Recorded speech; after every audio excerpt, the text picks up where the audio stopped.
देखिए, विनेश फोगाट को कांग्रेस ने आसान सीट नहीं दी है। पिछली बार 2019 के चुनाव में कांग्रेस यहां तीसरे नंबर पर रही थी, लगभग 12% वोट मिले थे।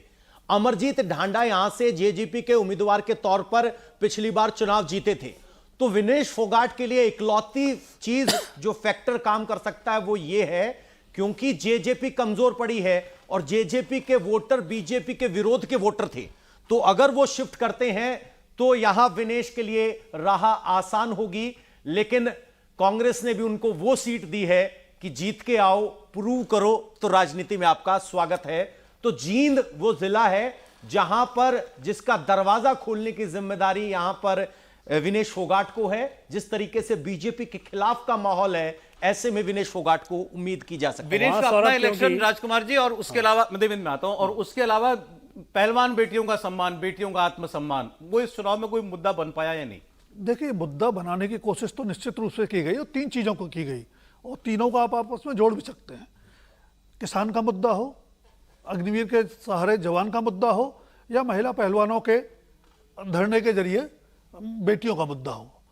कांग्रेस ने तीनों मुद्दों को उभारने की कोशिश की और भावनात्मक मुद्दे हैं, इसलिए इन्होंने काम भी किया।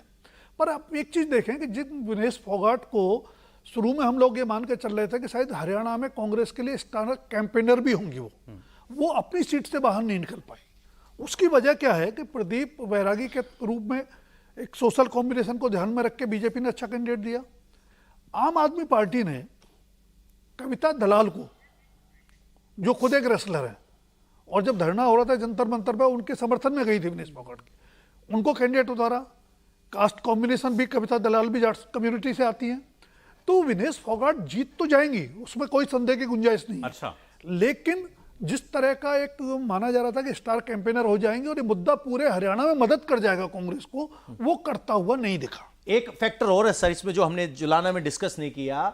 बैरागी जो बीजेपी के उम्मीदवार हैं, वो जींद के सफीदों से टिकट मांग रहे थे। वहां उन्होंने मेहनत की थी, जनसंपर्क किया था, और उन्हें सीट दे दी गई जुलाना।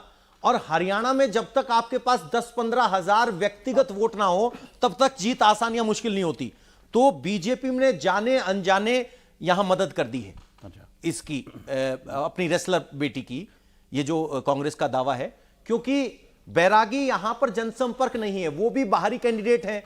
और जुलाना में जो आरोप लग रहा था विनेश फोगाट पर कि वो तो बाहरी हैं, बाहर से आई हैं, तो दोनों का फैक्टर नल आउट हो रहा है, वो एक बड़ा फैक्टर होगा। विनेश फोगाट की बातें चर्चा में जरूर रही इस इलेक्शन में। उनका सारा कैंपेन इस बात पर रहा, कैसे मेरी केंद्र सरकार ने और खुद प्रधानमंत्री मोदी ने कोई मेरी मदद नहीं की। लेकिन वो काउंटरडिक्ट भी करती रही कि मुझे कभी फोन नहीं आया मोदी जी का, फिर कहा फोन आया, मैंने उठाया नहीं, मेरी मदद नहीं की ओलंपिक संघ ने, नहीं तो मैं मेडल लेकर के आ जाती। देवेंद्र। बिल्कुल सौरभ, लेकिन विनेश फोगाट इस चुनाव में भले ही कोई फैक्टर ना रही हो, लेकिन इस चुनाव से 3-4-5-6 महीने पहले जो माहौल बनाने का काम हो रहा था बीजेपी के खिलाफ, उसमें उन्होंने रोल अदा किया है। और कांग्रेस के हिसाब से बात करें तो कांग्रेस के बारे में कहा भी जाता है कि किसी चीज़ को कांग्रेस पार्टी बहुत ठंडा करके उसका इस्तेमाल करती है फिर किनारे कर देती है।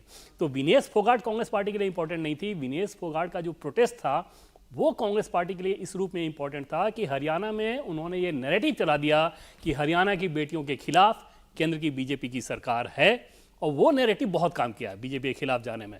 अदरवाइज इस चुनाव के लिहाज से अगर बात करें, जो सीट भी उनको दी गई है, वहां पे जाट फैक्टर बहुत इंपॉर्टेंट रहेगा, क्योंकि जाटों की बेटी के चेहरे के तौर पे आप हो, कांग्रेस पार्टी ये मान के चल सकती है कि हाँ आपको जीत हासिल होगी। लेकिन कोई बहुत ज्यादा तवज्जो दिया जाएगा विनेश फोगाट को, ये कांग्रेस के स्कीम ऑफ थिंग्स में कभी नहीं था, ना कभी है। हालांकि बीजेपी ने काउंटर करने की कोशिश की, जिस तरीके से बबीता फोगाट आगे आई, महावीर फोगाट भी आ गए अंत में, तो बिल्कुल उन्होंने भी कहा कि ऐसा माहौल जैसा बनाया गया बीजेपी के खिलाफ वैसा माहौल नहीं है। अब ये देखना होगा कि उसका कितना असर उस काउंटर नैरेटिव का रहा।